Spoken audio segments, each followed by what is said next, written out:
2024 30 জুলাই এদিন কোটা সংস্কার আন্দোলনকে ঘিরে সহিংসতায় নিহতদের স্মরণে রাষ্ট্র শোক পালন করেছিল ফ্যাসিস্ট সরকার। লোক দেখানো এই কর্মসূচি প্রত্যাখ্যান করেছিল সাধারণ মানুষ।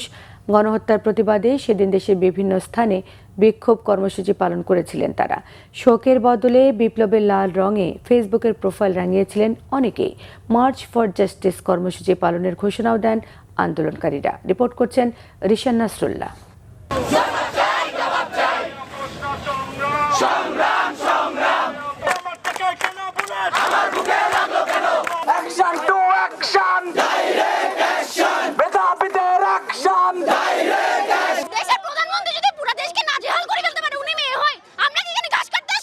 রক্তাক্ত জুলাইয়ের প্রতিটি দিনই ছিল আধার পেরিয়ে আলোর পথে কাঙ্ক্ষিত যাত্রার এক একটি মাইল ফলক।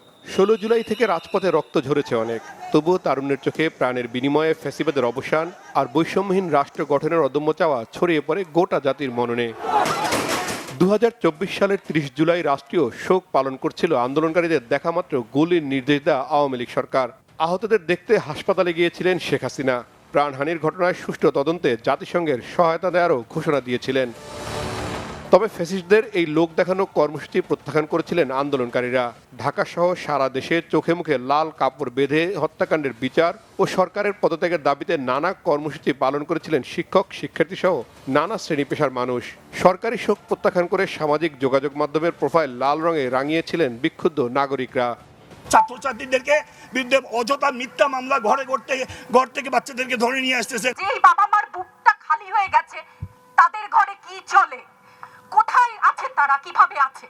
6 সমন্বয়কের মুক্তি এবং আন্দোলনকারীদের উপর গুলি না চালানোর নির্দেশনা চেয়ে করা রিটের শুনানিতে সব মৃত্যুই দুঃখজনক বলে মন্তব্য করলেও সেদিন গণহত্যা বন্ধে কোনো পদক্ষেপ নিতে পারেনি আদালত।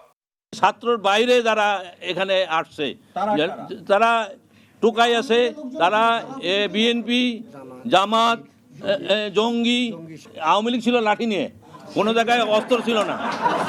আমরা আমাদের সন্তানদের রক্ষা করার জন্য এসেছি, কারো বাপের প্রয়োজনে আমরা এখানে আসিনি। অন্যদিকে 6 সমন্বয়ক সহ ডিবির হাতে আটক সকল শিক্ষার্থীকে মুক্তি দিতে 24 ঘন্টার আলটিমেটাম দিয়েছিল বিক্ষুব্ধ নাগরিক সমাজ। আজকে আবু সাঈদের বুকে এইভাবে গুলি করার পর এজাহারে লেখা হয়েছে আন্দোলনকারী ইট পাটকেলে ফাইজলামি করেন আমাদের সাথে। শিক্ষার্থীদেরকে, আমাদের সন্তানদেরকে প্রতিদিন রাতে তুলে নিয়ে যাওয়া হচ্ছে। এইভাবে আমাদের সন্তানদের হত্যা করা, গ্রেফতার করা, নির্যাতন করা, এটা আমরা সহ্য করব না। দুনিয়াতে আর কোন রাষ্ট্র আছে এরকম জঘন্য যে তার শিক্ষার্থীদের উপরে এইভাবে গুলি চালাতে পারে? সে সময় শিক্ষার্থীদের মুক্তির দাবি ও গণহত্যা বন্ধে ঘোষিত মার্চ ফর জাস্টিস কর্মসূচি সফল করতে লন্ডন থেকে দেশবাসীর প্রতি আহ্বান জানিয়েছিলেন তারেক রহমান। একই সাথে বিএনপি ও ছাত্র দলকে রাজপথে সক্রিয় নির্দেশনা দিয়েছিলেন তখনকার বিএনপির ভারপ্রাপ্ত চেয়ারম্যান ও বর্তমান প্রধানমন্ত্রী।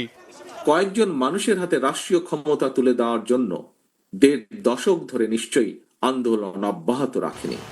এদিন বাংলাদেশে কোটা সংস্কার আন্দোলন ঘিরে আইন শৃঙ্খলা বাহিনীর অতিরিক্ত বল প্রয়োগ ও মানবাধিকার লঙ্ঘনের বিশ্বাসযোগ্য প্রমাণের খবরে উদ্বেগ জানান জাতিসংঘ মহাসচিব আন্তোনিও গুতেরেস। দেখামাত্র গুলির নির্দেশ দেয় এবং আইন বহির্ভূত হত্যাকাণ্ড নিয়ে গভীর উদ্বেগ জানিয়েছিলেন ইউরোপীয় ইউনিয়নও।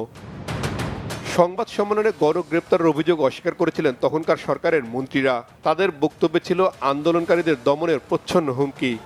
কোন নিরপরাধ ব্যক্তিকে আমাদের জানা মতো আটক করা হচ্ছে না। পিছন থেকে দেখা যায় এগুলি শিবিরের সদস্য কিংবা জামাতের সদস্য। আমরা টিকটক, ইউটিউব এবং ফেসবুককে তাদেরকে একটা ব্যাখ্যা প্রদানের জন্য মৌখিকভাবে লিখিতভাবে উত্তর দানের জন্য চিঠি দিয়েছিলাম। 2024 সালের 30 জুলাই আন্দোলন থেকে মানুষের দৃষ্টি সরাতে জামায়াতকে নিষিদ্ধের পথে হাঁটতে শুরু করে ফ্যাসিস্ট আওয়ামী লীগ সরকার। কোন আইনি প্রক্রিয়ায় হবে সেটা যখন আমরা সিদ্ধান্ত নিব তখন বলব। রিশান নাসরুল্লাহ, বাংলাভিশন, ঢাকা।